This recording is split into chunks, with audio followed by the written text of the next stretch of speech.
all the lesbians.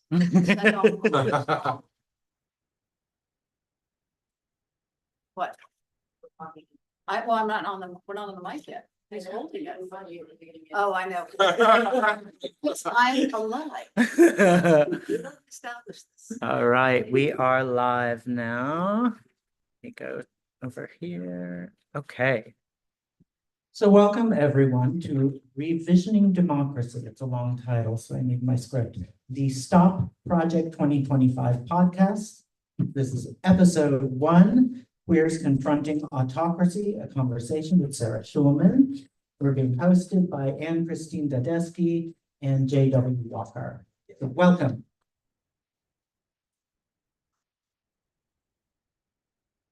My name is Greg Newton. I am the co-founder of the Bureau of General Services Queer Division, which is the space you find yourselves in right now, along with my partner, Brandon Jokum, who is not here. But we are being helped by the lovely Bella Florence. I'm so glad Bella is back volunteering with us. Welcome back, Bella. So the Bureau is an all-volunteer independent queer bookstore. We have been in existence since 2012. In fact, one of our very first events was with Sarah for Israel, Palestine, and the Queer International. And we've been here at the LGBT Community Center since 2014.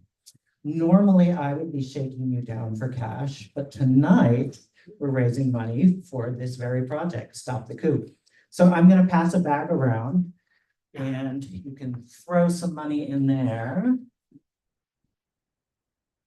And that will help this project go further. And we'll be doing a number of podcasts that we've already scheduled. So stay tuned.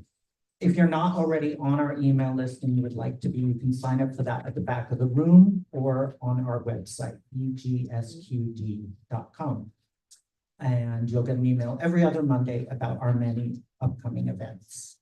And I will mention, since Juno Rosenhaus is in the house, Juno Rosenhaus, founder of Dyke Art House in Philadelphia, has co-curated with Lola Flash, this beautiful show with work by over 60 lesbian-identified, dyke-identified artists over the age of 40. And this is our summer show. It's up through September 8th. But next Friday, we'll be having a discussion here with several of the artists, about 15 of them or so. So you got to show up to find out. And Juno is also giving some tours of the exhibition. So that's all on our website if you want to check that out. So before I hand over the mic and we get started, I wanted to read a land acknowledgement and a call for a ceasefire in Gaza. So the Bureau acknowledges that our organization operates on the unceded land of the Munsee Lenape. We encourage you to join the Bureau in signing up to make a monthly donation to the American Indian Community Houses Mannahatta Fund. The Mannahatta Fund, according to its website, is an invitation to all settlers and non-Native people who wish to acknowledge the legacy of theft and genocide that comprise the history of New York City and the United States. And you can find out more at mannahattafund.org.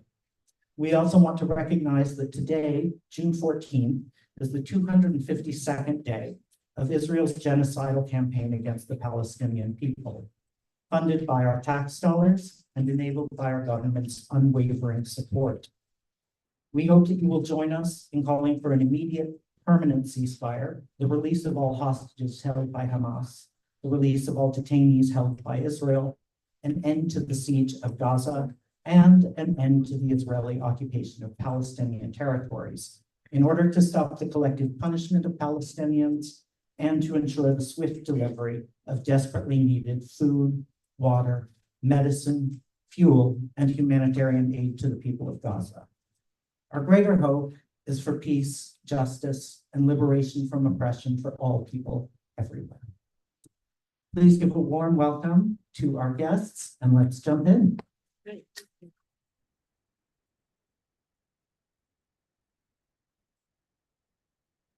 Might need to help me. Hi, everybody. Welcome to our very first video podcast. I'm going to introduce all of us in a minute, but I just wanted to say, first of all, a big thank you to the Bureau. They stepped up immediately when we said we wanted to launch a video podcast on the subject of fighting autocracy and mobilizing the LGBTQ community and progressive community to deal with this moment that we are in. And it's really about revisioning democracy. So I really want to thank Greg and his colleague for this. And we will be having these every month in the summer, and then we'll be going to twice a month before the election, one right after the election, and after that, we will revisit the schedule. Just a moment about to talk about Stop the Coup 2025. And so it's very important to keep the word 25 in there because there is a right-wing group now that calls itself Stop the Coup. So we don't want all of our people going to them. Stop the Coup 2025 is a nonpartisan nonprofit campaign. And basically we started in the fall. We launched officially in January. And we are really an activist-led organization, but a lot of different groups are signing on. And our goal is primarily, and still remains, to get the word out, sound the alarm about Project 2025. And I think probably everyone in here might know what that is, but for those of you watching, I just want to first welcome the global audience and encourage all of you to take a look at our website. The goal is to tell people about Project 2025, which is a mandate for leadership document. It's put out by the conservative movement of the United States. It currently has 100 partners. It is led by the Heritage Foundation, and it is a vision for what they would like to be in terms of a guidance document for the next possibly Republican president. And of course, that candidate right now is Trump. But this is not a Trump document. It is a document of the Christian nationalist movement of the United States, and it advances several ideas. The most important one is that it is very openly an attack on our democracy. It calls for the dismantling of our federal government systematically, department by department. It advances a social agenda, an ideological agenda of Christian nationalism, calling for all US policy to be aligned with essentially an anti-choice, anti-diversity, anti-gay set of principles. And it also really does in many ways call for overt attacks against vulnerable populations. That includes LGBTQIA people. It calls for the elimination of all gender identity, LGBTQ identity from all federal rules and regulations and protections. So that means that we don't have a lot of the gains that we would have had. It criminalizes transgender and non-binary identity. It also criminalizes people who would provide services, as well as services to women seeking reproductive services, including abortion. But of course, it's also going further and going after birth control. It goes after male condoms. The list continues. This is also not just a US document. It is a global vision, and it essentially would have dramatic and drastic impact on, we call it a planetary scale, because if you imagine, it is essentially going to not only eliminate many of the fundamental agencies that regulate our businesses and consumer protections and all those things, but it also calls for something we've never seen in the United States. And that is to bring in, used by executive order if they can, something called Schedule F. They seek to replace at least 50,000, but we now learn it's tens of thousands of professional apolitical federal workers, replace them with possibly up to 20,000 recruited loyalist Christian people. And that includes about 5,000 lawyers. And so if they succeeded, this would be a hollowing out of the US government in a way that we've never seen. We consider this a recipe for autocracy, and we're going to talk about that tonight. So with that said, please do go to our website. I'll repeat it several times, but it is www.stopthecoup2025.org. And we have a lot of basic materials. We also break down the document all the way into little 2 pages of lots of things that you can read about. We invite you to share it widely. Thank you. So we're going to start right here. First of all, with our guest. I'm just going to introduce Jay, and then Jay can introduce me, but our bios are very short because really the focus tonight is on our conversation with Sarah. So Jay is J.W. Walker is a social media manager for Gender Democracy's Stop the Coup. Gender Democracy is the umbrella organization for our campaign. A queer Black leader and community organizer, he is a longtime New York City activist on LGBTQ, HIV, and racial justice issues, founding member of Rise and Resist, president of Gays Against Guns, co-founder and lead organizer of New York City's Queer Liberation March. What is not mentioned on here is he is also an actor, and he does a lot of the leading of singing and chanting at protesting at any Trump protest or event. So thank you also, Jay, for how much activism you have done these past 4 years.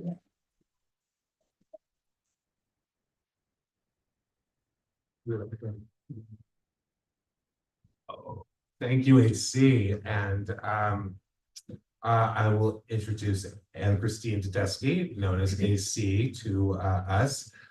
She founded Gen Democracy in October 2023, then launched our Stop the Coup 2025 campaign in December of 2023. She's an award-winning independent journalist and author, feminist, longtime human rights, gender equality, and HIV activist, and author of 4 books.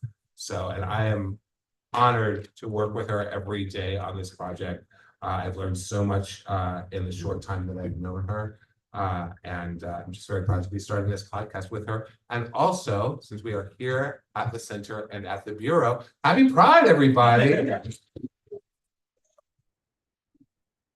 So Sarah and I'm very excited to have this conversation, launching this with Sarah. Sarah Schulman is a novelist and a playwright, nonfiction writer, an AIDS historian, and a public intellectual, and a proud lesbian activist. And she's the author of 20 books. But I think that you really need to know her full biography here, so I'm going to give you just a little bit more. Her books include novels in multiple genres, historical fiction, literary fiction, experimental, including novels in multiple genres, speculative fiction, detective novels. I don't know if she has exactly a romantic comedy, but I anticipate it. Sarah is a native New Yorker, born in 1958, like me, who started as a journalist in the grassroots lesbian, gay, and feminist press in 1979. She became active in the reproductive rights movement, worked for abortion rights and against sterilization abuse. Her first plays were produced as part of the downtown art scene in the 1980s, and her first novel was published in 1984. She was a member of ACT UP New York from 1987 to 1992 and co-founder of the Lesbian Avengers, where we share that as well. Today, she serves on the advisory board of the Jewish Voice for Peace and is a co-director of the ACT UP Oral History Project. Among her books, Let the Record Show is back there. It is a political history of ACT UP, New York, 1987 and 1993. And it won the Lambda Book Award in nonfiction, a special award, and the awards actually go on and on and on for a paragraph. I'm just going to say that it was a New York Times editor's choice, among other things.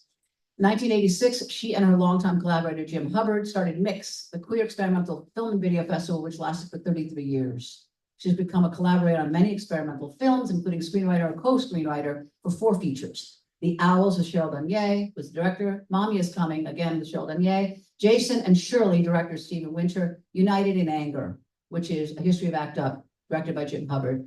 Her films have shown in many places. They're up for theatrical distribution, Berlin film festivals, etc.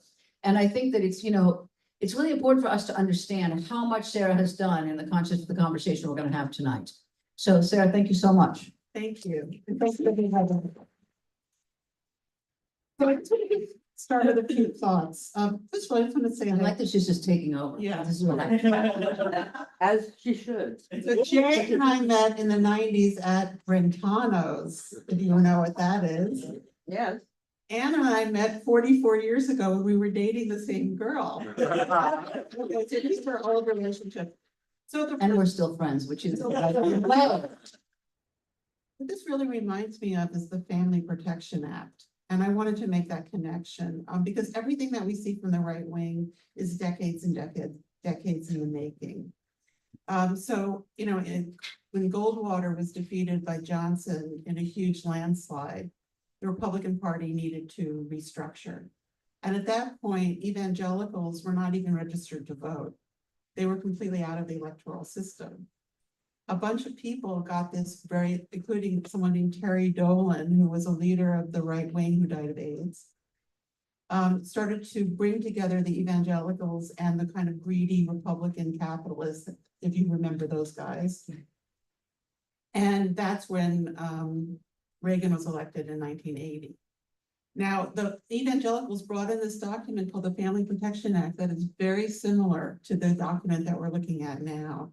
And it seemed absurd at the time. I was a reporter for Woman News in 1979, and I covered the right wing. And I went to right wing conferences and all of this, and they were all talking about the Family Protection Act. And it was things like, undo Roe v. Wade, no more birth control, it was like the same agenda. And we thought it was absurd. It seemed impossible. How could any of this ever happen? But what always happens, I think, when capitalists make alliances with fascists, which is what, when the Nazi Party came to power, industrialists made alliances with the Nazi Party to stop communism and socialism in Germany. Whenever that decision is made, the capitalists lose control to the fascists. And that's what happened in the Republican Party as well. So I think that what you're looking at is a resurfacing of a decades-old evangelical agenda. We're going to talk about it. I just want to say that for this series, what we are interested in doing is two things. We're going to look back today. We're going to look back and look forward in terms of lessons from our movement. And we do want to talk about queer resistance, which we feel is essential for us to take on and consider. The other part of it is, as we say, revisioning democracy. We have to be able to talk about what we want, even in the context of our rights being so attacked.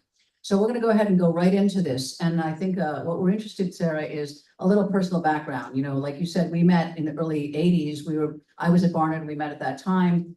And the big issue for us, right, back then was abortion and feminism and the peace movement. And I got very kind of like activated and radicalized at the Seneca Women's Peace Camp, where there were cruise missiles, that were being put onto US soil.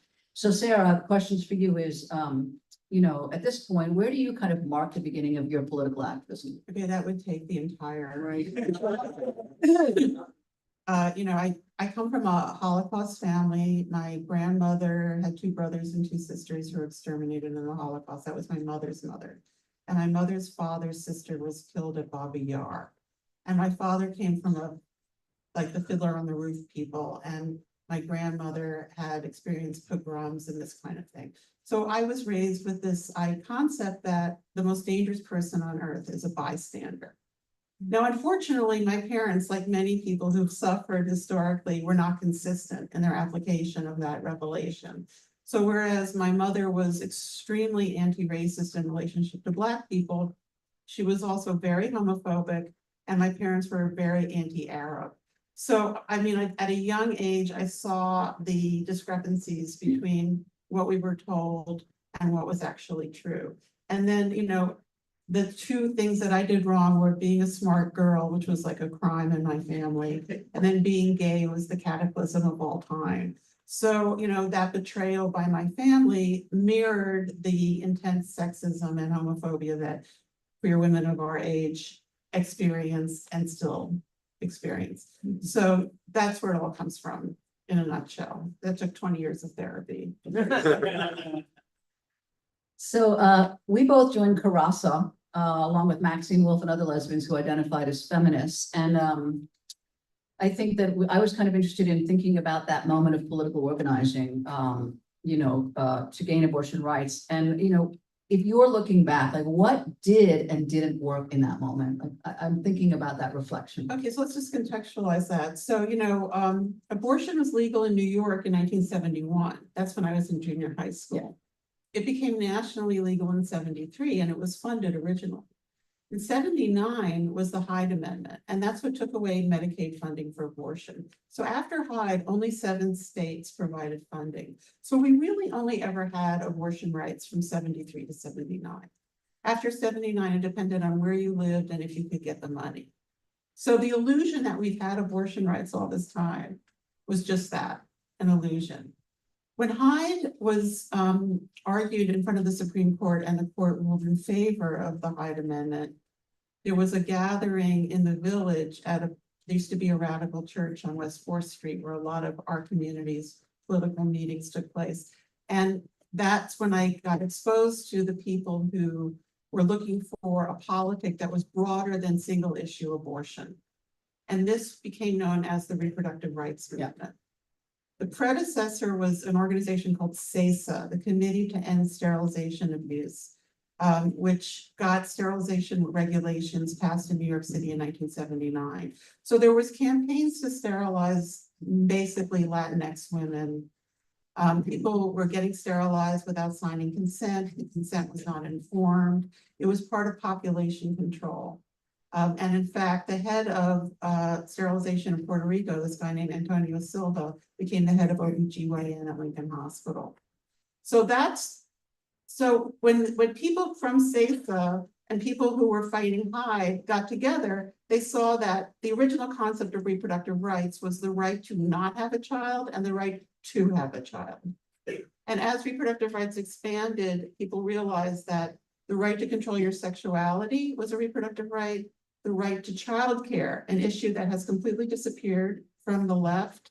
And certainly, what's fascinating is that a gay movement, a gay community that is so focused on privatized families, marriage and parenting, has not put forward childcare as an issue is really fascinating. But anyway, that was the definition of reproductive rights. When you look back, are there any particular lessons you take from it that you think, you know, we should be thinking about now as we look forward? I mean, we lost Dobbs, we knew it was coming, and yet we still lost it. Right? Well, the abortion issue, I mean, looking back, I can see all the things that we did wrong. I mean, one thing was, I think we really left women to hang out to dry, because the model that we used was the confession model. And, you know, it started in France with a full-page ad in a French newspaper that Simone de Beauvoir and all these people signed saying, I had an abortion. That was the model. And then we started to do that here. So people would say, I had an abortion, but it became like a confession. And what Individualized. it individualized it. Because basically, who benefits from abortion? It's not just women. It's not just the man who benefits, it's their parents, and it's their other children. Most women now who get abortions already have children in the United States. So actually, abortion is a collective benefit, and we did not frame it that way. Yeah. I also want to say that straight men never got on board with abortion rights. And it's one of the problems of— Nor were they invited. Well, I don't know because I wasn't there, but the straight feminist movement of the late 60s and early 70s, you can't have a movement where there's no potential for sex and love. It doesn't work. I mean, people come to movements successfully because it makes their lives better. If it's a movement of all straight women, there's a lot of benefits, but straight men have to be part of the abortion movement or it can't go forward. I guess we're gonna shift these, I guess, periodically, these microphones, because we've only got two. In your opening statement, you talked a little bit about the Christian right and what we're facing now compared to them with the Christian right. And right now the current threat is Christian nationalism. It's something that's metastasized over the course of the last 10-15 years, especially that particular formation of conservative Christianity. One thing that I've noticed is that you were talking about it earlier, that it was sort of like the billionaire industrialists and the fascists were sort of co-opting these sort of live in the woods conservative Christians that had sort of like stepped away from voting and what have you. But now we've had about 2.5, 3 generations of that sort of right-wing Christianity being inculcated in people for the express purpose of pulling them into politics. We have Bob Jones University, Liberty University. We've had, 2 full generations of people. So that, now we end up with a Mike Johnson being the Speaker of the House, someone who clearly came up through that. So whereas before it was people using Christianity or the beliefs of conservative Christians to push, to get their tax cuts. Now we have that it's all become conflated and it's all part and parcel of the same thing, and it's all big. So I'm just curious about your take on that. I mean, you guys are the expert on this, but one thing I've never understood is why when people show hypocrisy, the constituency doesn't care.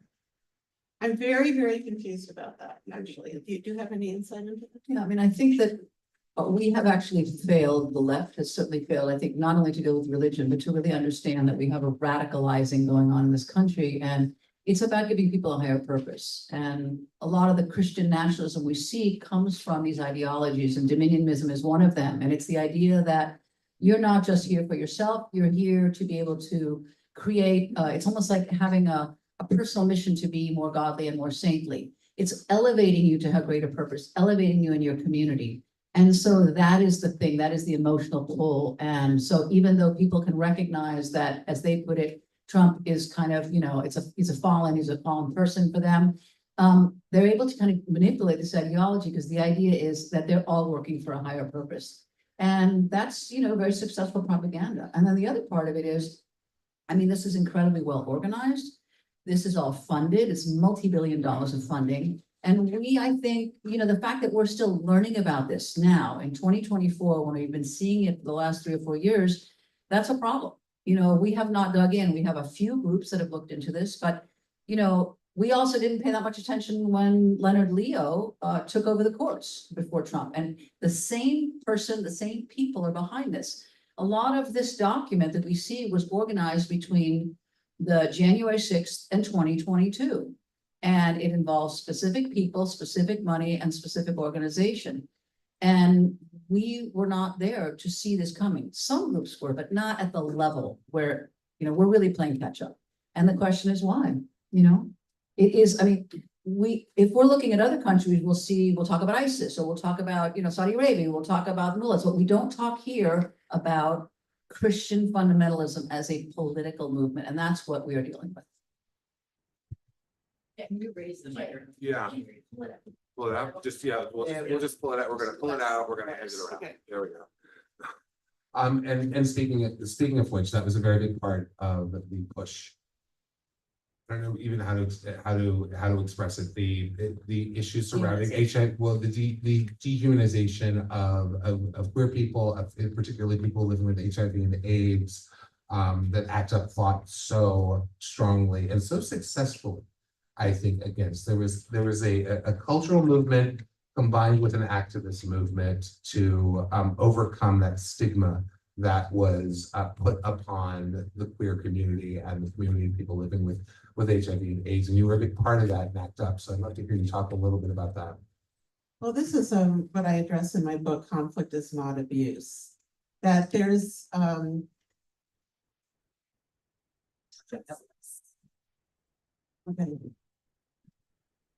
Technical assistance.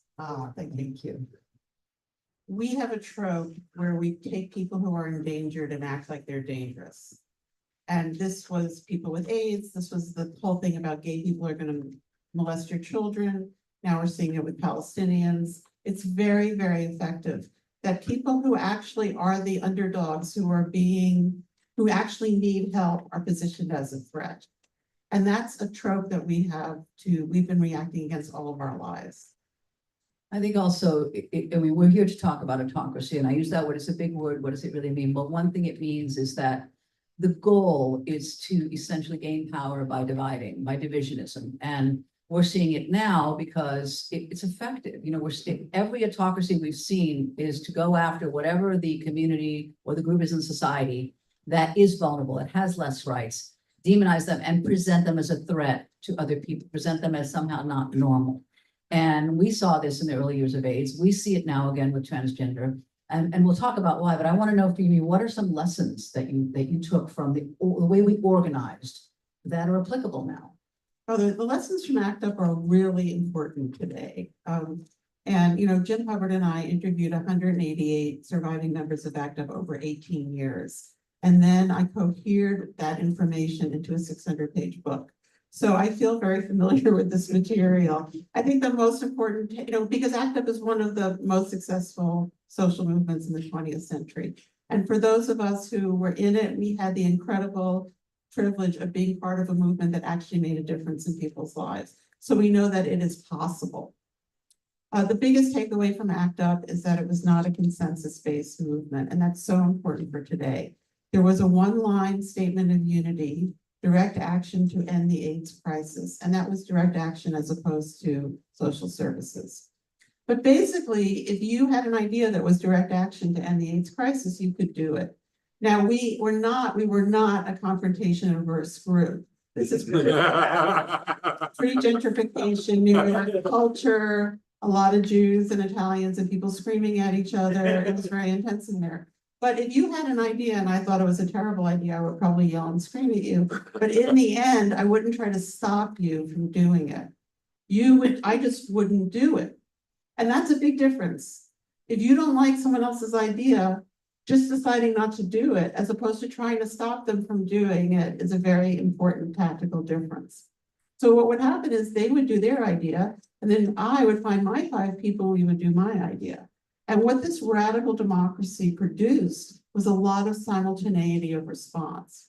So there was all these different kinds of things going on at the same time that had different aesthetics, that aimed at different milieus, that had all different kinds of method. And it was that simultaneity that actually created the paradigm shift. So radical democracy is the trick to success. Movements historically that have tried to force everyone into one analysis or one common strategy have all failed, and there is no exception to that. And the reason is because people can only be where they're at. I mean, it sounds like a very basic thing to say. I had to go to therapy for many years to be able to accept that, but you can't force people to be somewhere that they're not. And when you try, your movement will fail. So real leadership is about helping people be effective from where they're at the same time, not imposing a predetermined analysis. And what's very interesting is that if you follow the BDS movement, which I have been a supporter of for 15 years, that's the boycott, divestment, and sanctions movement that calls for a boycott of Israel. If you follow them, their politics are very similar. It's not this like old Stalinist left where you must do this way and blah, blah, blah, blah. They talk about gray area, they talk about context, they talk about being strategic, being realistic about what you can actually get in a certain situation instead of being didactic about your demand, you know, and this is the way you move a movement forward, is by being flexible. I think the other thing is that we had an epidemic where people were dying and it takes them out of the moment. Like there was a necessity to act, and we're not in that same moment. Some people might feel that Project 2025 gives that urgency. I certainly do. However, I think that that does also mean that who comes into the room and why they come into the room and what their agendas are different, and we're not in the same moment. So just taking that moment, just looking at the AIDS movement, because I do want to talk about that tonight, just specifically for a minute. How do you see the AIDS movement now in terms of the issues? Like what we're facing is with Project 2025, we're facing not only the demonization and the removal of LGBTQ rights, but we're seeing an attack on the CDC, the NIH, the FDA, the WHO, which is of course not part of the US government. We're seeing the request to put USAID and make it essentially a quote pro-life institution. So what is this going to mean? This potentially could mean that Ryan White money will be impacted. We will certainly see that PEPFAR will be majorly impacted. But think about this on a global scale.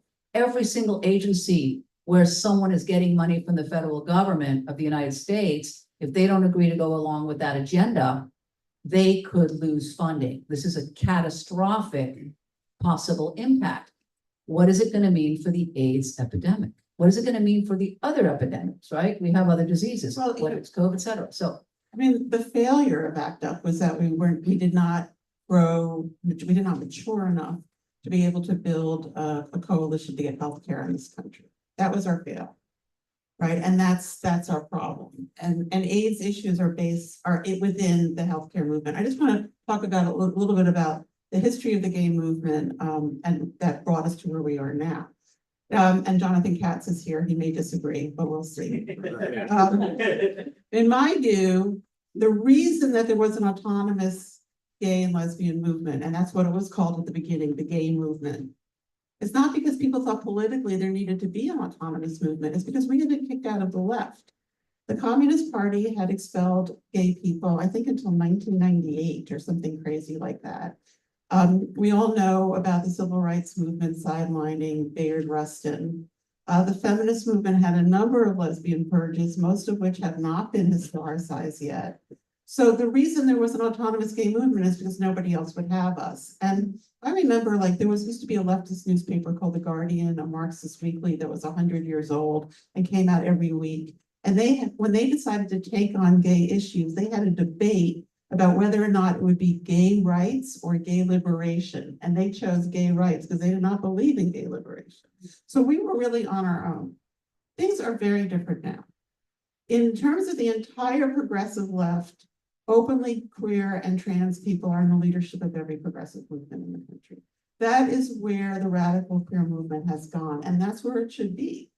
But what it's left behind is this rarefied white and male, highly funded, bureaucratized gay rights movement. I don't even know what to call it. It's all those organizations that, Gay what do you call it? Gay Gay Inc., like AIDS Inc., Gay Inc. You see their stickers on people's cars, but you don't know you don't know the names of any of the people who run them. They have huge budgets, and you never see them on television talking about any of the things that are happening to us now. So that's where like the gay movement ended up. It's a very bizarre, I couldn't tell you right now who's the head of HRC. I have no idea. Well, I know who it is, and I've seen them, and I think we're gonna talk about why it went from, you know, the AIDS movement to Queer Nation to what we call AIDS Inc. But I do want to talk about one thing, which is what you're talking about is, you know, this is maybe not just in the queer movement, but we did have an agenda that we considered somewhat intersectional in the ACT UP movement, but it was very focused on the most immediate issues around AIDS and treatment and things like that. And we didn't really articulate, it's not just national health, we didn't articulate a commons. We didn't articulate a commons agenda that other people could come into, and we still don't. We're very siloed in the left, and this is true whether you're looking at climate. Even though we do work intersectionally, we don't exactly have that agenda that everyone, we don't look at what we have in common. We tend to look at how we are different. And that, I want to talk about that in terms of like, in a moment, in terms of like identity, politics and things like how we got there. Well, I think what you're talking about is Big Tent politics.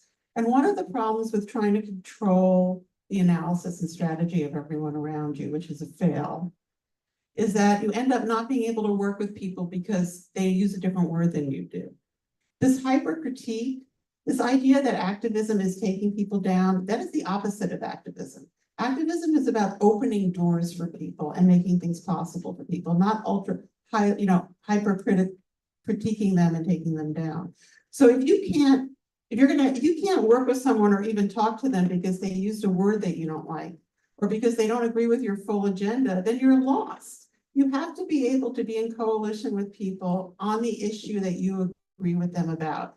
Prime example, the Catholic Church. I hate the Catholic Church. They've been my enemy my whole life. But sometimes they are involved in things like anti-eviction politics. You have to be able to work with them when you agree. And as soon as their other crap comes up, then you walk away. And that requires a certain kind of maturity. You know how they say, take what you need and leave the rest? It's kind of like that, but in political coalition. So this demand that everyone meet your full agenda is a fail. Well, I was looking at him because he was supposed to ask the next question, but I'll ask it and then you can take the lesbian question. Now, go ahead. No, The Queer Nation. yeah, so I'm sorry. Yes, there we go. With Queer Nation in the 90s. So that was it was a powerful point because it was queers getting together to do activism outside of HIV and AIDS. And we were gay and lesbian until then. What? We were gay and lesbian. Yeah, it was taking back the word queer. And it was taking back the word queer or redefining the word queer and taking the sting out of it. Not for everybody. There may even be people in this room for whom queer still has a sting.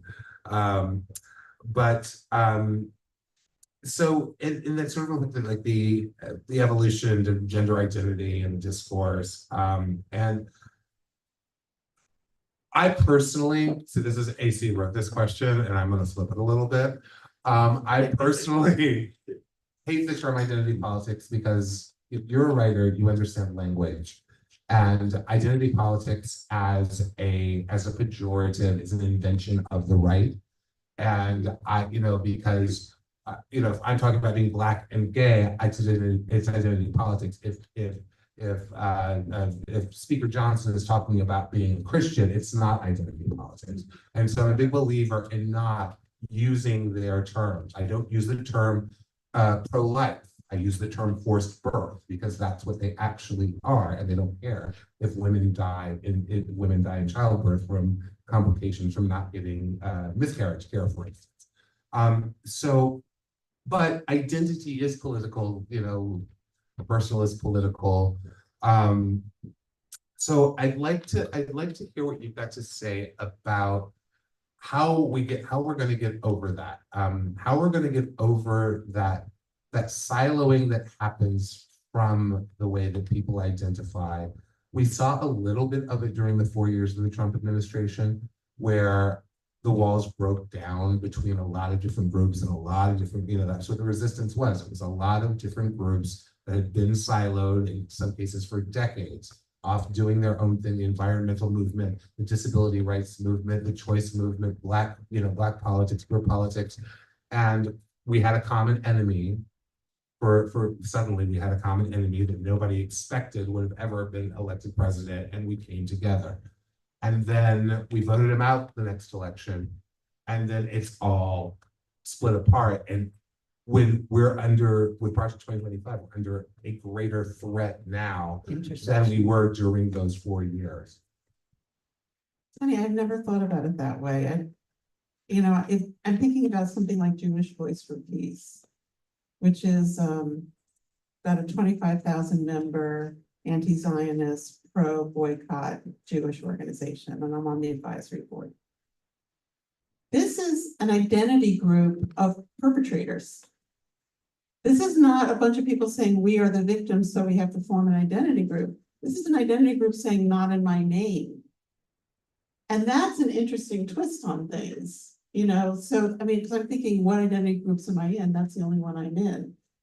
People who are trying to stop mass murder and massacre that's being justified by being American, in the name of Americans and Jews.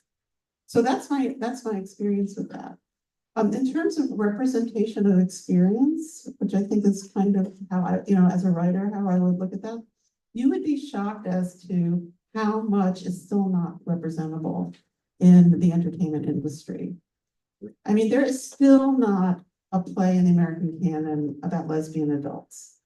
It is still almost impossible to get a sophisticated, sexually explicit lesbian novel published by a corporate press. I mean, these things that you would think are not still operative, they still are. And one of the, when I look at, back to the abortion issue, the entertainment industry has so misrepresented what it is to be a woman for so long that people don't even know what a woman's life is like. And I think that helps feed anti-abortion sentiment because it's based on myth and distortion. So, I don't know, is that identity politics? No. But I want to talk about, since you flipped it, I'll flip it back to myself. When I think of it, I think about the way that I've experienced and lived it, which is that we seek to express an identity based on the way in which we feel we're not seen. And that has become a more and more and more rarefied concept, certainly in gender politics, where we now have, we had gay and lesbian in the late 80s, 90s, then we had bi, and it has continued to the point where, we have these incredible stripes of gender. The problem with it is that, yes, people need to be seen and they need to identify exclusively in some ways to be able to be seen and express what they're not getting or the way in which they feel different. It is based on difference. The problem with it is that you're also saying to other people, in some ways, you can't possibly know what my experience is like. And we've ended up with not just the cancel culture, but we've ended up with a sense that we have to respect that identity. At the same time, it doesn't necessarily invite solidarity. And I think this is where we end up with a lot of problems. So my thing is, the question I had is, is this, we focused on identity politics to some extent as an approach, as opposed to queer liberation. Like you're talking about lesbian, we didn't focus on lesbian visibility and what we're talking about stripes of lesbian identity. We tend, I think somewhere, even though we talk about it abstractly, we forget what is the actual agenda of what is missing in terms of our rights. And that also gets us back to what do we have in terms of a common need with other people or not. I mean, we're not a rights-based or evidence, that's not how we're approaching our politics. It's been very individualized. And I happen to think that that's because we're in America and it's capitalism. And, now we have branding. I mean, we tend to have very singular individualistic approaches to our politics. So that's where I was coming from with it. That's funny. I'm having a different experience right now because of being in Palestine Solidarity. And that's an incredibly diverse movement. I mean, that movement, I came into that movement 15 years ago, and it was like the queerest movement I've been in years. There's so many different kinds of people in that movement right now. And what's also interesting is that it's not factionalized. There are people, what everyone agrees on is ceasefire. After that, everybody has their own idea of what they want. And I mean, that's the commons for them. For that movement, that's the comment. Yes. That's the thing that we're all in agreement about. I guess that's maybe the point I'm making is that with regard to liberation and some of our queer rights, that got forgotten along the way. We stopped thinking about what we really needed, including an act up with national aids, healthcare. But the problem with the letters is that each of those, the LGBTQ, blah, blah, blah, is that it's not really a thing because each letter is having a completely different experience. They're having different rights. They're having different representations. They're having different financial power. They're facing different kinds of violence. So maybe you're right, it's a brand. But it does make invisible what people's lives are actually like. Yeah. So I would agree with that. But I don't, when I'm looking at Palestine Solidarity, which is, there's 300 Gaza encampments on 300 universities.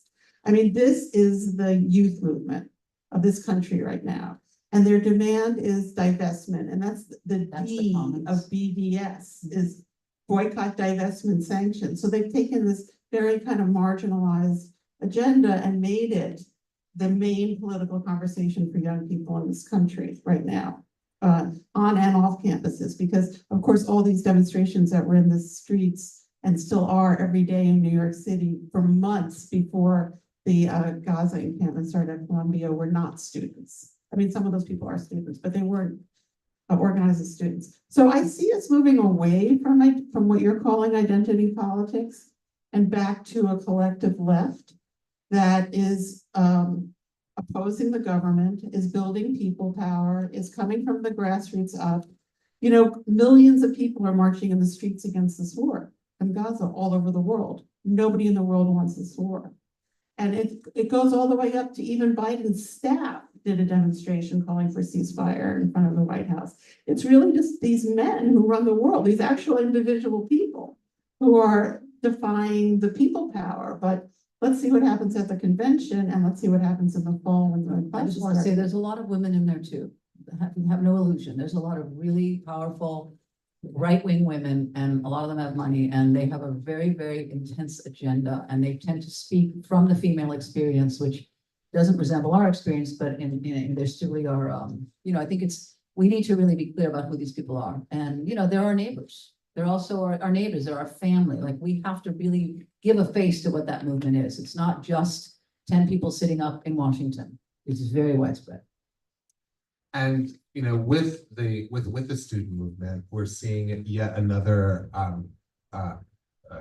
rising up of this criminalizing speech. We saw a lot of that. We saw a lot of that with oh yeah, it's fine if you drive your car into protesters several years ago. Long before this, and now we're seeing a greater push. That's also a part of Project 2025, which is that whole sort of squelching of free speech, but beyond that of just identity. And like right now with trans rights and criminalization, with criminalization of drag performance, with criminalization of getting kids, getting trans kids the appropriate medical or mental health care that they need. And we've even seen like a few polls with polls of progressives or Democrats or whatever, where they've asked them, how do you feel about trans rights? And and some of the responses are kind of surprising because just talking about progressives, they're great, they're welcoming, but there's a lack of understanding, there's a lack of connection. It's sort of transness is the one major area in the alphabet soup that is the non-straight world that still has a certain amount of, you can look at it in a romantic sense, a certain amount of mystery, or you can look at it in the sense of having separation from the mainstream and sort of enforced separation from the mainstream. And so I'm wondering what you think about that backlash to the visibility of trans folks. I don't know the history of the right-wing attack on trans people, and you guys probably know a lot more than me, but obviously somebody was very smart who came up with Focus groups. Because it's something that a lot of people don't understand, and that's a way that you can manipulate populations. It's kind of like this, the confusion about what is anti-Semitism that has been fomented. It just confuses people, and it makes them, it doesn't feel right, and then you get this kind of mob mentality, so it's very terrible. I mean, I think it's really interesting that the poll you're talking about, Jay, which is showing that among Democrats, progressive Democrats, that they're kind of going along with all the different things, and they'll say that they're for trans rights, but then when it comes to surgery, when it comes to transgender, gender affirming, there is a discomfort. There is a not sure.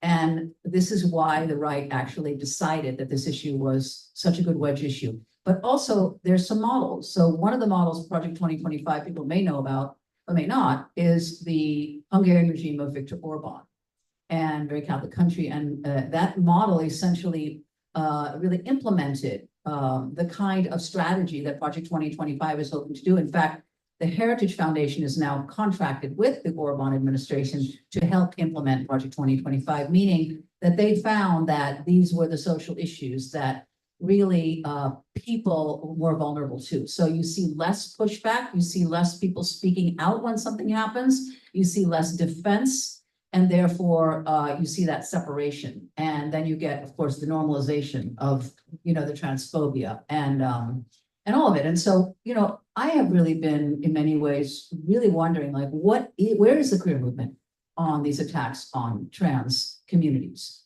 How much speaking out have we done? Where is our leadership? I mean, we think we've got it, but when you really look at what's happened in specifics, I don't know. I don't know. I wonder if it's also because we still have, even in our own queer community, an unacceptable level of internalized transphobia. And there's a reason why they're criminalizing us and attacking us, is because we're not speaking out and fighting back hard enough. So to me, that's a really, they can see where we're vulnerable. They use a lot of focus groups for that. And it's not accidental, they're strategic. There's been a normalization. This is what Jasper Parr called homo nationalism.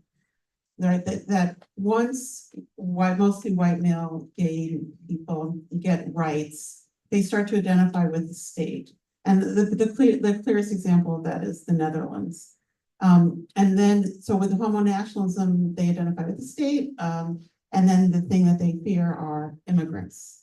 And they become anti-immigrant and especially Muslim immigrants, and join with the right wing. And that's why there's now this right-wing government in the Netherlands. And, it's pinkwashing in Israel. We see it in Britain. And we see it here as well, in increase of gay men in the Republican Party, voting for Trump.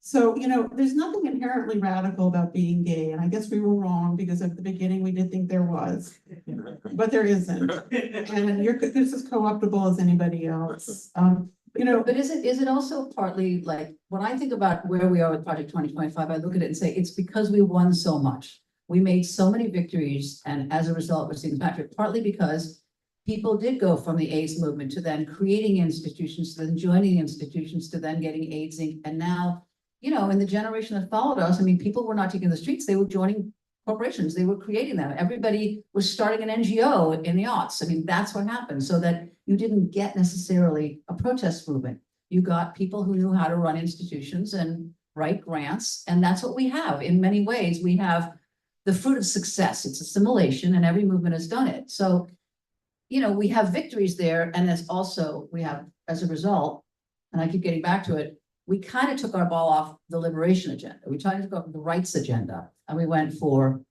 a much more conventional power. But I do think that this new progressive left that has so many openly gay and trans people in it is pro-queer and pro-trans. And that's a big step forward. Yeah. I think we should talk about that too. Let's talk about our visions of democracy. I want to give Jay another question first. Oh. Well, you can't talk about any of this without talking about race, right? And in that sort of canary in the coal mine piece about trans people sort of like being the first ones that were going to get thrown overboard. That used to be the place that Black people were sort of held in the body politic. That the easiest ones to demonize, the easiest ones to stoke fear around. They're doing that less overtly now. They use, for the last 30 years or so, they've been using more euphemisms and stuff and crime and things of that nature, whereas they're being completely open when it comes to trans people and attacking them. But with the like, if we look back over like the last few presidential administrations, right? We had this moment when Obama was elected in 2008. And, you know, and of course, immediately, you know, right-wing people started coming out and saying that we're post-racial, you know, because we had a half-black president, his father was from Kenya. Like, and, you know, a lot of stuff kind of squeaked through during that time of the guys, oh, we're post-racial, we're not talking about it. And I wonder, you know, to the point that we overlooked so much that by the time we got to the first summer, like Trump hadn't even been in office for a full, you know, for a full year, for a full 9 months, and we had Charlottesville. And we had, you know, we had the Jews marching, you know, right-wing guys marching, yelling, Jews will not replace us. You know, protesting that a Confederate statue is supposed to be taken down, and you know, and a young white woman ends up getting killed by a young white man who drives into her. And, you know, from that, we, you know, Black Lives Matter movement had already been going for about 3 years, starting, you know, after Trayvon and Mike Brown. Then we had a very difficult shift within the country somehow over the course of the last 4 years around issues of race. We went from this sort of moment of the reckoning in 2020 to this, you know, with the rise of Project 2025, to this just this active push against any sort of consideration of race, any sort of recognition of the racial history of the Great country. replacement theory. Very active. Well, it's the anti-DEI, it's the anti-CRT, it's these ginned up false narratives that, you know, proliferate on social media, that get started by trolls that end up getting picked up by politicians. And I think we're also seeing that in relation to Palestine. I think we're seeing that in relation to how the news media is picking up things, how the news media is framing things. And I wonder what your thoughts are about strategies for sort of overcoming that kind of framing. Yeah, you just brought up like so many different things.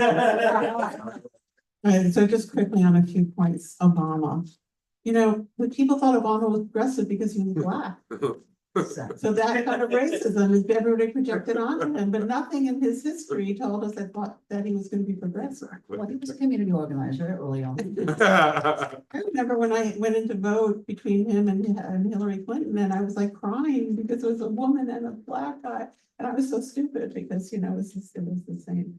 But since then, we've become dependent on Black women to save America. You know, Stacey Abrams and you know, bringing out the Black female vote in Georgia over and over again, and the district attorneys who are prosecuting Trump, and, you know, I mean, this is like we're all hoping that Black people are going to save us and are going to rescue us, and somehow it's become their responsibility to do that.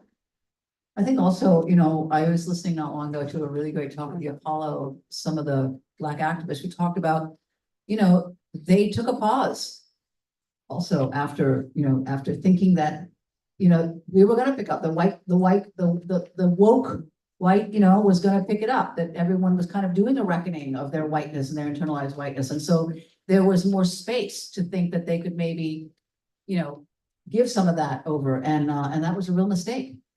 Because, you know, it's like a moment of, it's like Reconstruction now, really. I mean, we're dealing with such an active, intensive white supremacy agenda right now. And Project 2025 is absolutely the embodiment. I mean, it strips away all the civil rights protections that we built for so long, getting rid of civil rights agencies. And I mean, if you look at it, ultimately, what is the agenda? It's not just removing, it's white grievance, very large, right?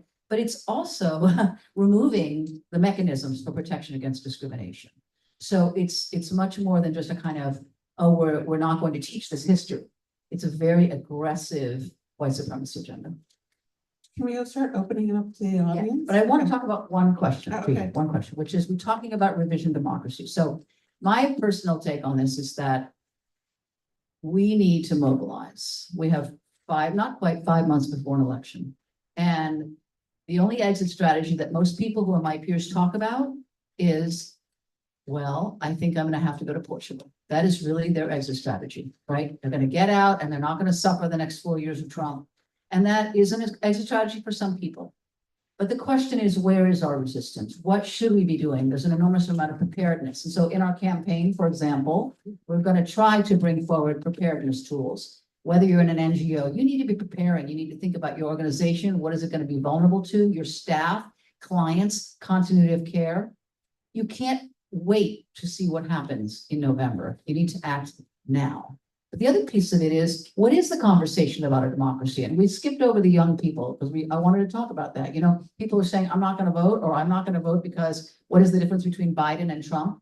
And our position, I'll speak for myself, my position is the difference is that in one case, you're not going to have a lot of rights. If Project 2025 comes around, you're not going to be able to protest.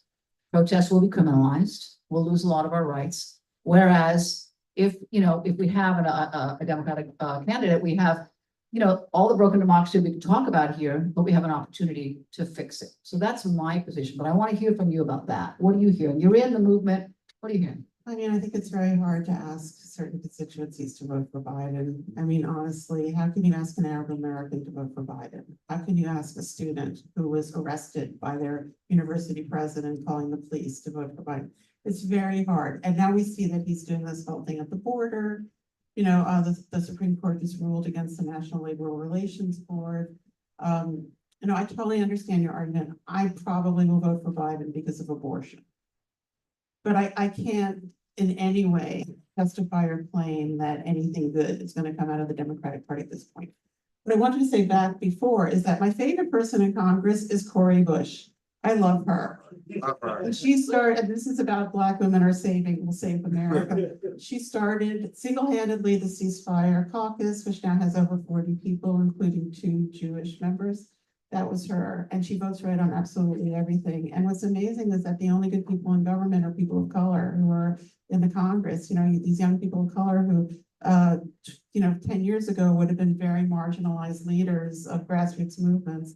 And of course, some of them disappoint us sometimes, but that is a future to look at towards. Let's hear what people have to say. Okay, but just to say, there is a very active pro-democracy movement in this country. There's incredible visions being put forward in every community at the grass level. They're not getting the media attention, but it is our responsibility to bring forward those voices. And when we talk to young people, including people who may say, I don't know if I'm going to vote, what they want to talk about is the democracy that they want. So we do need to talk about that. And we want to talk about that. We want to talk about it on this podcast, but we also want to talk about it because these ideas aren't getting the attention.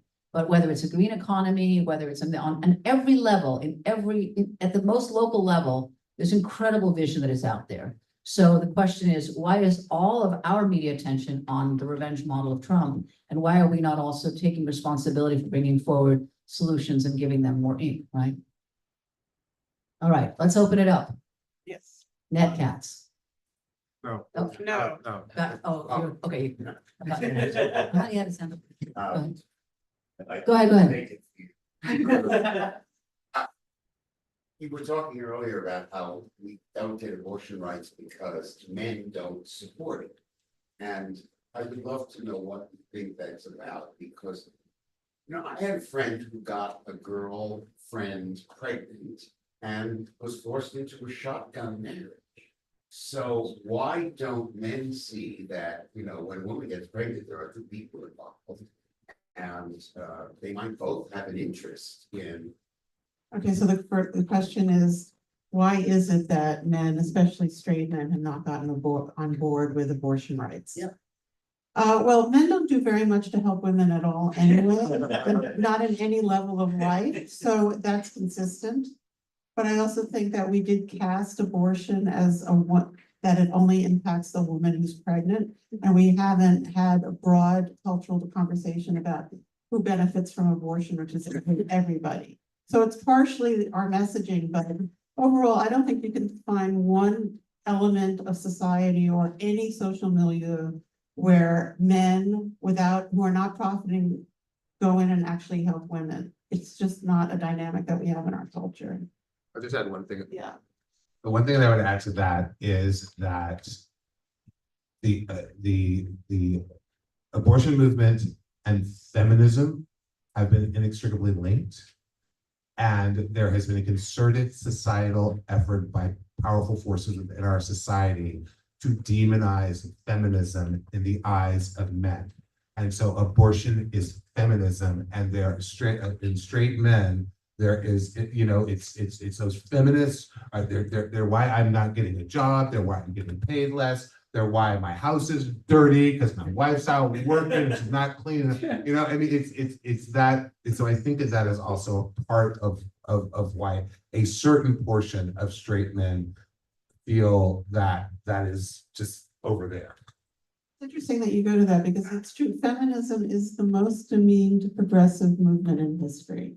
It's the most misrepresented in every possible way. So that would make sense.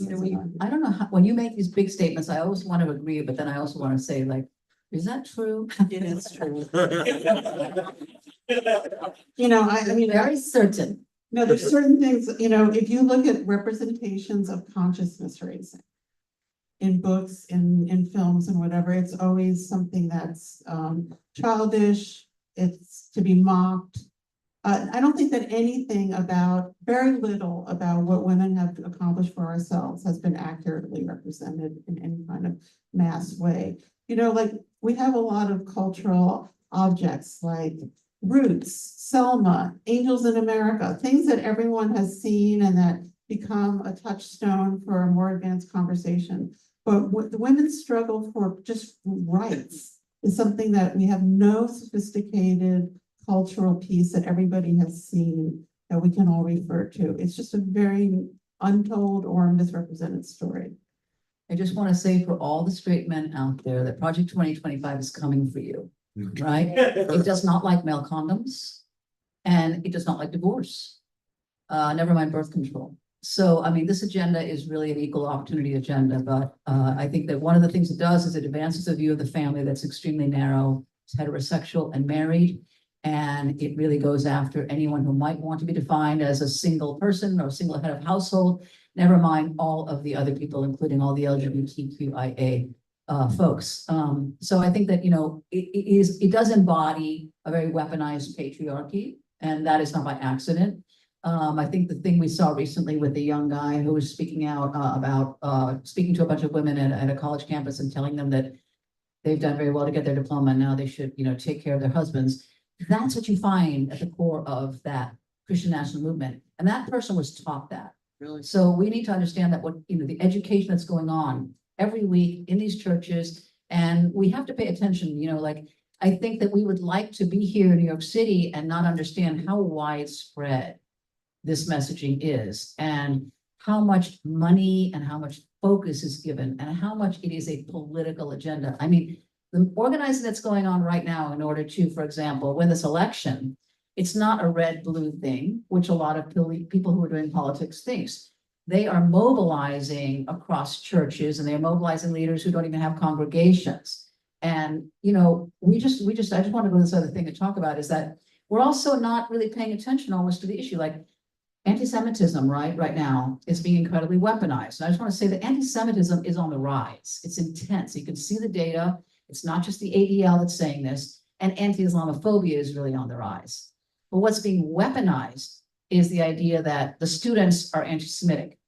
And that's by choice. That's an organized agenda. The Christian right met Mike Johnson and other political leaders about 2 or 3 weeks before UCLA. And they said, this is the issue. This is the wedge issue that's going to hurt Biden. We're going to organize this.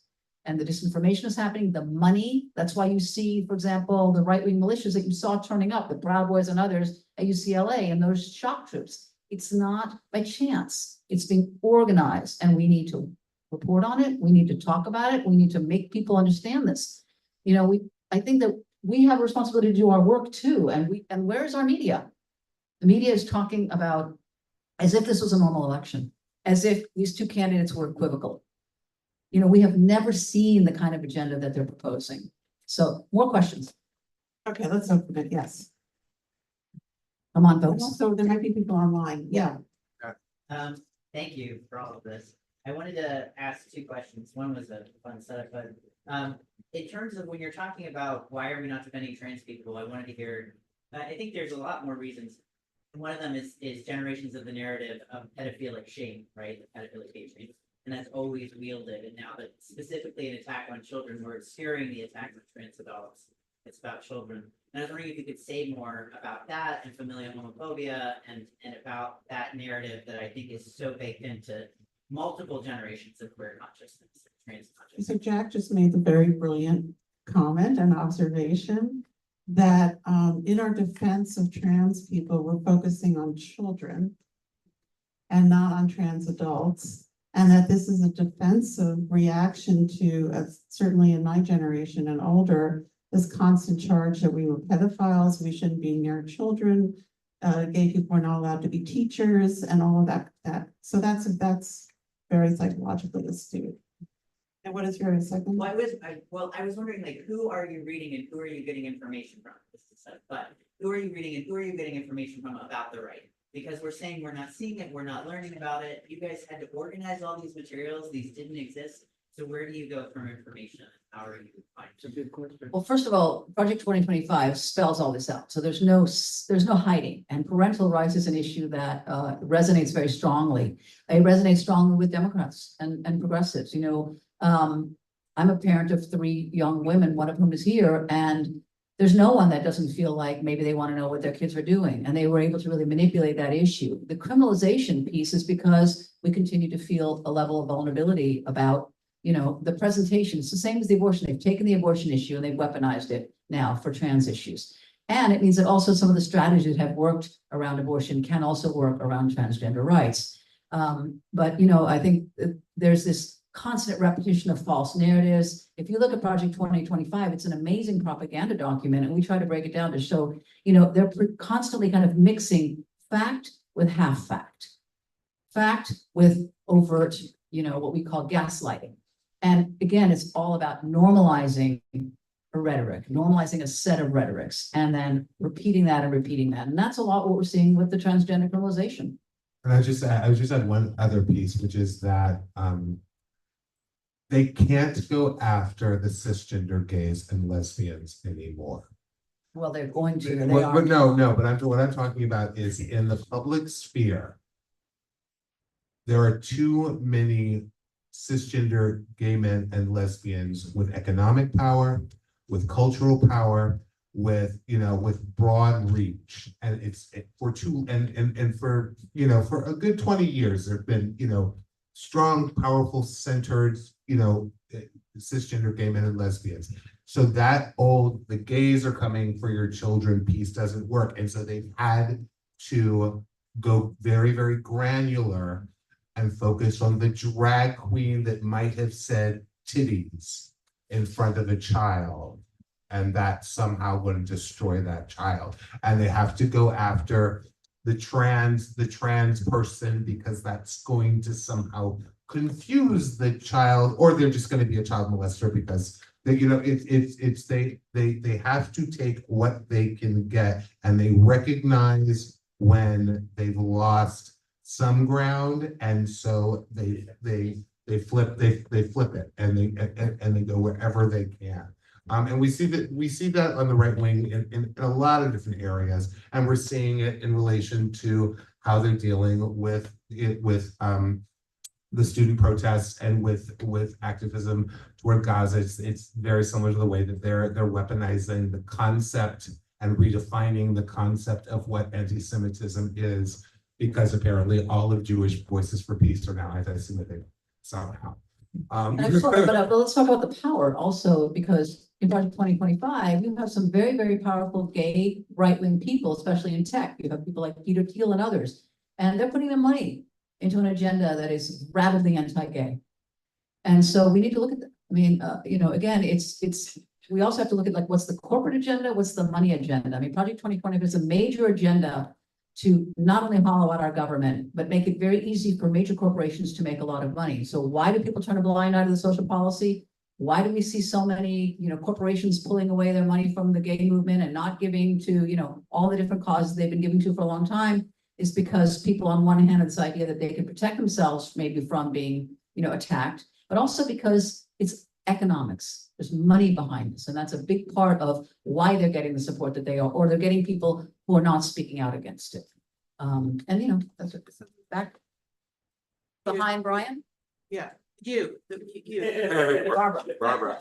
You, Barbara.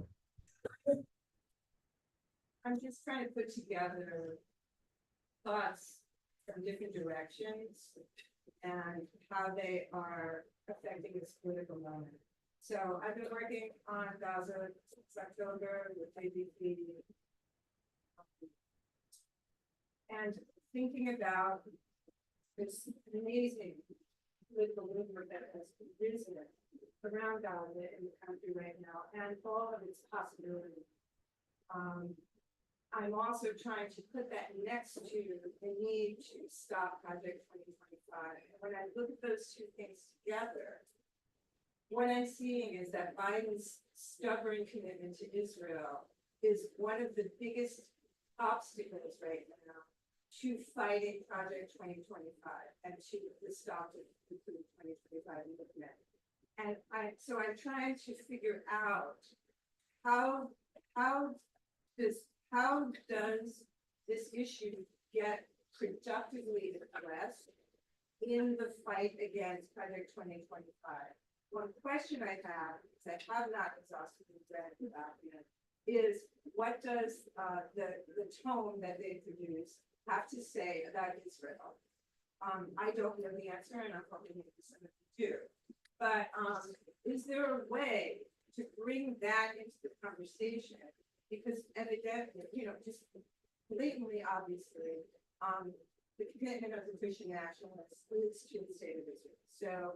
So how can some of that insight into what Project 2025 intends to do around foreign policy around Israel and, qualified support for Israel, how can that be brought into the conversation and made visible so that it can be made visible to people who are working in Gaza and many people around the country who are completely alienated from the entire voting and electoral process right now, and rightly so, right? So that's really important. So would love to hear any thoughts on that. I'm gonna let the others, because I have a bit to say, so go ahead, please. I'm just going to summarize what Barbara brought up, which is that Christian nationalists are very committed to the state of Israel. They invest huge amounts of money in Israel, and that Biden's pro-Israel policies are one of the greatest obstacles to opposing Christian nationalists because it unites them. Right? That's a summary and so how do we address that? Well, not just that, but the fact that so many people are alienated from the voting process altogether because of those policies right now. Right, and that so many people are. That is the political organizing base that you, Sarah, yourself, who said is the future of organizing this country. But yet, they are being actively alienated from the electoral process by the policies of this president, who is the only person who is positioned to stop Project 2025. And so there's a set of contradictions in there that is very deeply problematic for all of us right now. Thank you. That's the Right, so what Barbara is pointing out is that there's a reason why so many people are alienated from the electoral process, so many progressive people. And that part of that reason is that so many of Biden's, not just his Israel policy, but his most recent stance on immigration, et cetera, parallels or resonates with Christian nationalist views, or at least mouths things that resonate with those views. And that is certainly not a recipe for making people interested in participating in the electoral system. Well, I don't think, first of all, there's any easy answers, but I think we have to be having the conversation really openly, especially with younger people. I mean, there are a couple of things that have come out in my conversations, and I mean, I certainly can hold Gaza and Project 2025 in my hand. And I understand what is in Project 2025. I mean, Project 2025, interestingly, and right now the Christian right They're so actively organizing with right-wing Christians right now in every church around the country to try to put money and behind the Netanyahu regime. Christian National, the Christian Project 2025 is actively promoting the Netanyahu government. And there's, in Project 2025, it's not just that they erase the separation of church and state, they elevate a form of Christianity above all else in law and policy. They call for an immediate return and even an expansion potentially of the Muslim ban. The stance on immigration is a massive deportation, criminalization, and it goes beyond illegal immigration. It goes to chains of migration. It goes to all the people who are coming in to do work in the country. It goes to, your relatives who you thought you were going to be able to come in and get married and have come in. I mean, I think when people know about it, then they have a different conversation with themselves. But right now, I think the question is, it's not about asking people to feel differently. It's really for us making them know what is in Project 2025. I think that is our job. What they do with that information, they're going to have to go with their conscience. But it's very clear that it's not just a erasure, it's not just a criminalization, it's also an incredible weaponization. I mean, the Project 2025 calls for a kind of uber police state that we haven't seen. It calls for expanded surveillance. It's not directly saying it's going to have the Insurrection Act, but we've known that most of the people who are involved in that are calling for that. We're going to have a small group of people who are bringing in a level of law enforcement to police what they want to do. And dissent will not have the space that it had. We will not have the right to organize ourselves, to disagree, to be in the street, to do the kinds of things. We saw bits of that with BLM and Charlottesville. We saw bits of it, but they're not hiding it. And I think that we need to really look at that and, whoever you're talking to, begin the conversation from where they're at and listen. And also, I think I keep talking about revision of democracy. There's a lot of ideas that are not being brought forward. There's a lot of proposals that could be made to Biden, including the Biden administration. And I think it's equally our job to talk about what we want. We can't just let the Project 2025 frame our lives right now. We have to think about it. I do want to talk about resistance a little bit more. We have to talk about clear resistance, right? Yeah. So there is the uncommitted movement. It's actually a coalition. I know the uncommitted movement, yeah. So it's a coalition of the organizations that work in about 6 or 7 different states to get uncommitted on the ballot or do a blank ballot the way we did here in New York. They have a 4-point plan, and right now they're trying to leverage the impressive turnouts they had for uncommitted in the states to pressure the Biden administration heading into the Democratic Convention. They have a plan for what's going to happen at the Democratic Convention, because they have delegates actually that they've won now that they're going to seat there, and then for after the convention and heading into the election. I want to recommend that you guys take seriously what they're doing, take a look and try to see if you can open conversations with them about Project 2025. Their goal as a movement is both to end the war in Gaza, but also to prevent fascism in the United States. They talk about that as twin goals. And so I think that having conversations with them might be really productive for stuff with you at this time, because it will open up new ways to have conversations about Gaza right now and about how to try to recapture some of those voters. They are trying to recapture some of those alienated voters by bringing them into the electoral process. I mean, I'm hearing you. I think that it's not just uncommitted. I think that we need to be talking to everyone about Project 2025. It affects everyone wherever they're at, and it is equally your and my and our responsibility. We do need to integrate the messaging around Project 2025 into all the conversations that are happening. And I think that, like you say, like we said early on about when people come into movements, they come in at all different times from all different places. Let's meet them where they're at. But I also do want to talk about some down ballot stuff, because there's an enormous amount that needs to happen. Let's just open it up as Barbara sort of, yes, sorry. Brian? Yeah. I have a lot of thoughts about what y'all said. I agree with, like much of what y'all said. I disagree with some of what y'all said. So I've been kind of like thinking about how I would want to what I want to introduce into the conversation is something that hasn't been discussed yet.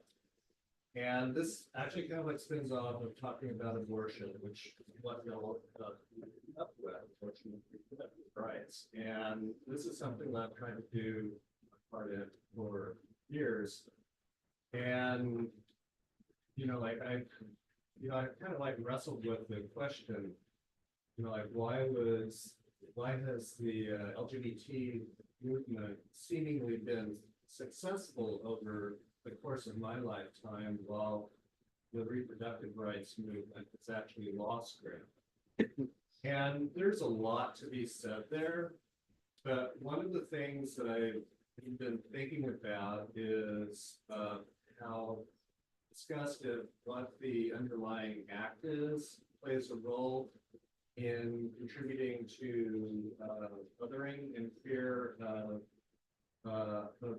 a practice or an identity, and then being capitalized on for political gain.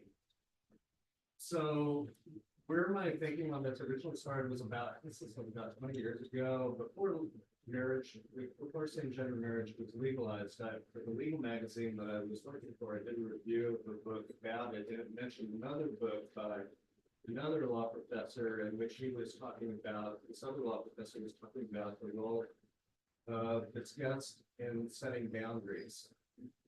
That's how we define the in-group and the out-group. That the in-group is, like, we're normal, we do what's right, and the out-group, oh my God, can you believe what they do? And I was thinking about, like in particular, this was relevant in talking about the situation of queers, and specifically, at least it was used in the context of gay men because of anal intercourse, which I was very aware of, and I think a lot of us were aware of who were working in the AIDS movement in the 80s, of how disgust of anal intercourse was used and weaponized against us in order to say, like, well, what did you expect? Yeah. I was at a comedy show in like '84, and Sam Kinison, was talking about Rock Hudson. He said, like, who would have thought that getting fucked in the ass 500 times could be bad for you? And so that was one thing that with anal intercourse, I saw kind of like, we all saw kind of how it was used to demonize gay men, and then by extension, like other queer people. With abortion, yeah, I mean, the act of abortion itself is like not something that you would want to show on television. And then with trans people, I see that happening again now with the way that conservatives play on gender reassignment surgery, particularly with, like trying to say, oh, like this is what's going to happen with kids, like Scare tactics. yeah. Mhm. So I'm just kind of curious what thoughts y'all have on this, because this is, I think that, like with the gay movement, I mean, like whatever one's thoughts are about same-gender marriage, at least that was a way to switch the talk from sex to something else that was acceptable to love. And for what it's worth, I think that's kind of one of the issues with the reproductive rights movement is that there hasn't been kind of like an equivalent shift to something that is kind of warm and cuddly, the ways that marriage is. Well, the only thing I would say about it is that we did learn some things from our movement, which was that we have to be able to reframe the narrative. We have to be able to give a human face, in order to fight that kind of demonization. We need to be able to, as Sarah's talk about how things impact families, and maybe that's part of what hasn't happened successfully or enough in the abortion rights movement. But also there's a lot of other things that were there in terms of sexism. So there was so much addressing of sexism in this also, and other issues around women's agency. Everything that even included what we saw in the Me Too movement. So I think that, as she's pointing out, the issue of feminism itself has been, sort of quite demonized. And it's only maybe in the last 10 years that we've seen a lot of men be able to really self-identify as feminists, finally. But also because was the invitation there? I think we have to take accountability for how narratives emerge too. And again, it's about, you can't possibly understand this experience I had, and then at the same time, oh wait, you're part of that experience, and this is your role. So I just want to say that in terms of, we do really need to be able to fight with facts. And one thing I have learned from some of my conversations with people in other countries around autocracy, Hungary and Poland, trying to learn right now their lessons, One of them is that you have to be able to present your facts. I mean, disinformation is very active, but you have to be able to present what the actual experience is, experience of trans people, the experience of families, the experience of abortion, et cetera. And we've done some of that, but we continually kind of fall onto a reactive position to try to say like, oh no, we're not really threatening children, as opposed to presenting ourselves and the fullness, of our kind of movement and defending it. I mean, I think we're sort of coming to an end here, but I just want to, did you want to say something? Go ahead. Okay, well, first I want to thank you for the material that you're doing on Project 2025. I think it's essential. And I do think like since the town hall that you did back in the fall, there do seem to be a lot more organizations and a lot more of the mainstream media actually talking about Project 2025 and trying to sound the warning. I have seen studies and focus groups that are saying that a majority of Americans, even when they hear about Project 2025, don't really think that it's a full threat yet, that either democratic institutions will stand in the way or Republicans won't really, actually get kind of power to actually pass those things. And so the one thing I have seen that has moved people to actually seeing that Project 2025 will come to pass is actual examples of how it's here already. And so can you give some examples in states in the US, whether it's West Virginia or Florida or Texas, where we can say, look, here's where they've already gained enough power, right, with supermajority, one-party states, and here's what they've passed. And these are the real canaries in the coal mine for what's actually coming. Okay, so why don't you answer that and then why don't we close on that? Sarah's ready to go. I don't know that, but let me just talk about it. We'll take it. But here's the question. So yes, I think that it's really critical for us to talk about the fact that this is an abstract, that Project 2025 is unfolding. And in fact, it's also intentional. The money that went from Leonard Leo to the 100 groups went to groups that are very actively following an agenda of filing what's called amicus briefs. They're putting in place the legal basis, even if they don't win, so that it's there in law, so that when it gets bumped up, they can then reference that law. That's why we lost Dobbs, because it was a false reading of an interpretation of an older law. And so this is intentional. We've seen with Florida, we've seen the attempts with Don't Say Gay and things like that. We're seeing, for example, there's now 3 states where you can't protest. There's a lot of examples. I just want to highlight, however, on a positive note, that as I have been looking for where can we fight back, there are examples in every state and at all levels of people successfully fighting. And so on our campaigns, like for example, we are going to be putting, we have already started, probably, I don't know, 75 or 80 toolkits for nearly every sector created by a lot of our allies, a lot of progressive organizations that show you how to fight back, whether it's a book ban, whether it's a school board. There's an enormous amount we can do. So I always suggest to people, start from where you are, talk to your people, figure out how is this going to most impact me, and start making your plan from there. And know that one of the things is that in your community, you're going to have so many allies because we are so many impacted by this. And so we have an intersectional modeling that has to happen, a lot of sharing, but there's a lot to do. There are also two sets of different groups right now. There's a set of working groups that are being essentially convened by Democracy Forward. And there are, basically a lot of think tanks and lawyers and different kinds of people who are identifying the key threats per sector, almost like a threat matrix. And then people are coming forward to say, I'm going to work on this and I'm going to work on this. And it's not the kind of instruction plan or maybe the war plan we would like, but it's a start. And we also have Jared Huffman, Representative Huffman, who is convening Democratic caucuses, different ones to come together and really talk about what Congress needs to be talking about, what it needs to do, what can we do before November. And in order for that to succeed, all of our civil society needs to be mobilized. We need to be putting pressure on our representatives. And so that's the message also in these next 4 months that we need to be talking about as we go and have people around the country talking to people about the issues that matter. So there's a lot to do. And I just want to leave you with that because I do feel like we're in the 90s. I feel like I just stepped right back into early 1992 and 1993 and we're getting like 3 or 4 hours of sleep at night. And we do feel like, oh, how are we going to get this message across? But we did it in the AIDS movement. We've done it in these other, so there's so many lessons for us. So let's take that forward because we do need that kind of resistance right now.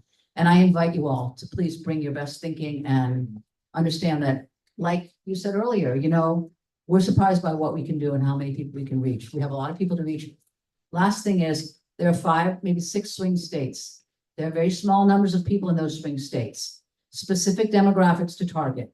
Our job is to get to them. And that is a puzzle that we can figure out.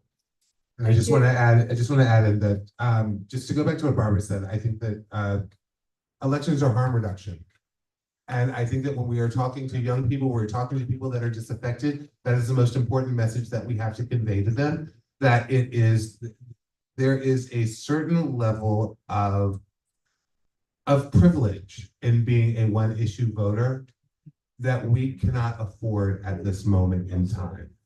And I wanted to you, sir, I just wanted to say that it kind of seems like the gay movement has like had all this success, you know, compared to the choice movement, because we've had this huge horrible setback. But when you look at the sweep of history, you know, women were in control of their bodies and their reproductive futures for millennia. And then sometime around the 18th century, men decided that they were going to take charge of women's stuff and women's medicine. And they took over the doctoring to women. Women had it before, midwifery, doulas, all of that stuff for millennia. It's a fairly recent thing when you look at the stretch of humanity that men have decided, oh, we don't have the parts, we don't know how they work, but we know better, and we're gonna do that. And so this, you know, this moment that we're having, provided that we can we can do the right thing in November as a nation, is going to be a fleeting thing. And when you look at LGBTQ stuff, there are similarities there as well. That like we've had this couple of centuries of puritanical garbage that is basically powerful people manipulating poor people so that they don't pay attention to the fact that those powerful people are taking all of their money, all of their resources, anything, you know, keeping them from gathering any power themselves, and saying, look over there at that faggot, he's scary. Look over there at that witch with her potions and herbs, she's scary. And confusing the issue to amass power. It's all connected. And that's the thing that we've all got to understand in this election cycle. That's what we've got to understand as we fight Project 2025, which is exactly that. It is the crystallization of the past 2.5 centuries of white supremacist patriarchy trying to control everybody and take all their money away.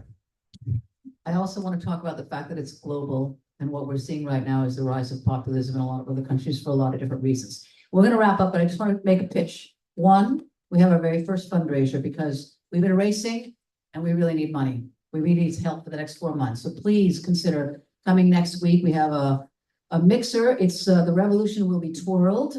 And it's at the Stonewall Inn on Tuesday, June 25th at 9 p.m. If you can't come, please consider supporting us.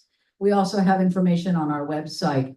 And I just really want to take this moment to say that not only do we have to really fight Project 2025, but we have to think about what happens if the Democrats do win, because we don't have the kind of rights we want. And as Sarah and others have pointed out, we have a lot of policies we need to reverse, including the policies on immigration. So we have a plan A and we have a plan B, but we need to think about what we want. And we need to talk about it, and we need to invite young people to talk about it. So I just want to give a warm welcome and thank you to Sarah Schulman. Thank you, Sarah. And we're going to have our next podcast will be in, I believe it's the first week of July. We'll let you know. It'll be on the website. Please join us and help us, because we need everyone right now. Thank you so much. Thank you.